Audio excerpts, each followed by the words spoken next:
कल्पना कीजिए, रात का अंधेरा है, एक विदेशी देश, और अचानक दुनिया की सबसे गोपनीय सैन्य यूनिट हरकत में आ जाती है।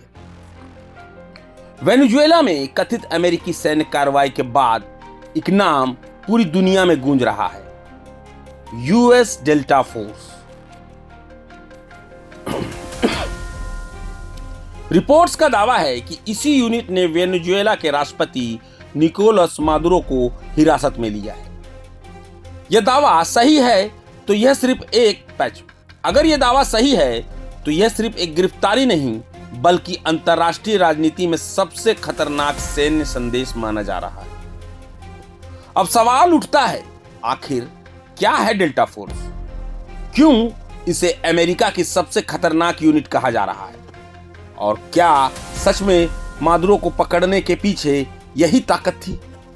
दरअसल डेल्टा फोर्स का आधिकारिक नाम है first special force operational detachment delta. यह अमेरिका की टियर 1 स्पेशल मिशन यूनिट है, यानी ऐसी यूनिट जिसके ऑपरेशन अक्सर कभी आधिकारिक रूप से स्वीकार ही नहीं किए जाते। डेल्टा फोर्स सीधे ज्वाइंट स्पेशल ऑपरेशन कमांड के अधीन काम करती है और इसका इस्तेमाल सिर्फ तब होता है जब मिशन बेहद संवेदनशील, खतरनाक, राजनीतिक रूप से विस्फोटक हो। अमेरिकी राष्ट्रपति डोनाल्ड ट्रंप ने सोशल मीडिया पर दावा किया कि वेनेजुएला में बड़े पैमाने पर सैन्य कार्रवाई की गई है और मादुरो और उनकी पत्नी को देश से बाहर ले जाया गया। हालांकि अमेरिका ने यह साफ नहीं किया कि ऑपरेशन किस यूनिट ने किया, लेकिन अमेरिकी मीडिया और रक्षा विशेषज्ञों का कहना है अगर मिशन हुआ है तो उसमें डेल्टा फोर्स की भूमिका तय मानी जा रही है। गौर करने वाली बात यह है, मादुरो पर अमेरिका में साल 2020 से नार्को टेररिज्म और ड्रग तस्करी के गंभीर आरोप लगे हुए हैं और उन पर मुकदमा चलाने की बात पहले भी कही जा चुकी है। अब समझते हैं डेल्टा फोर्स कितनी खतरनाक है। इस यूनिट में कुल सदस्य भले ही 1000 के आसपास हों, लेकिन असली लड़ाकू ऑपरेटर्स सिर्फ 250 से 300 हैं। बाकी सपोर्ट, इंटेलिजेंस और लॉजिस्टिक टीम होती है। इनका सिलेक्शन इतना कठोर होता है कि हर 100 में से सिर्फ 10 से 15 सैनिक ही पास हो पाते हैं। महीनों तक मार्च, जंगल survival, night operation, mental breakdown test और अंधेरे में निशाना साधने की ट्रेनिंग दी जाती है।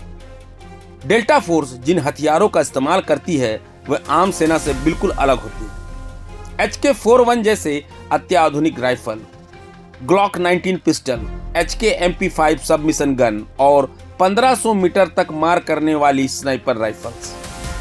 इसके साथ ही नाइट विजन, साइलेंसर, स्पेशल गोला बारूद और कस्टम मॉडिफाइड हथियार, जिनका इस्तेमाल बिना आवाज और बिना निशान छोड़े किया जाता है।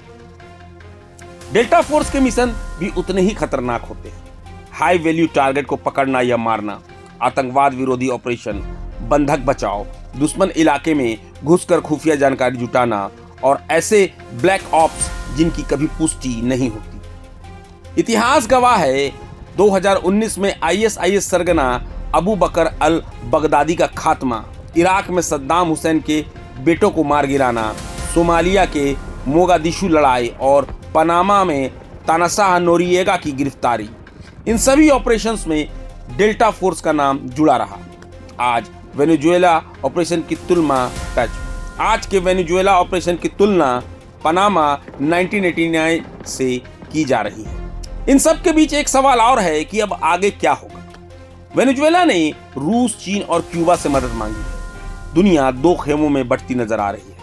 अगर मादुरो की गिरफ्तारी हुई है तो यह सिर्फ एक देश का मामला नहीं रहेगा, बल्कि पूरी वैश्विक राजनीति की दिशा बदल सकता है। डेल्टा फोर्स का नाम एक बार फिर यह याद दिला रहा है कि कुछ ऑपरेशंस ऐसे होते हैं जो इतिहास बदल देते हैं और कभी आधिकारिक रूप से स्वीकार भी नहीं किए जाते।